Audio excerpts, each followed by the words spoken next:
Let's focus our attention on the Australian Border Force and their checking of visas on the Melbourne streets. Thanks for joining us, Dinesh. I saw your Facebook and Twitter posts alerting everyone about what was happening. Tell us more about exactly what happened. Emily, Australian Border Force with the police took up positions or were planning to take positions in the streets of Melbourne the last week of August. There was a press release, but so people got to know it, and the people in social media had discusussions, and there was a snap protest. I think everyone had something to say about it, didn't they? Yes. And at one point, the Australian Border Force or the police themselves were trapped, and it was called off. So Dinesh, tell us exactly what the Border Force is and how it came about. The Australian Border Force Act, Commonwealth, commenced 1st July 2015. It's very recent. Very recent.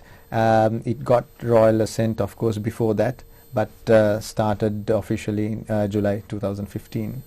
So who heads the force then? Yes, there is a commissioner, a statutory officer, whose responsibility is to report to the Minister of Immigration and Border Protection, and he also gives directions to his workforce.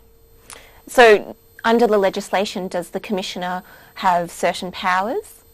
Yes, there's significant powers given to the members of the Border Force, including the Commissioner. It's substantial. So Dinesh, tell us about their actual powers.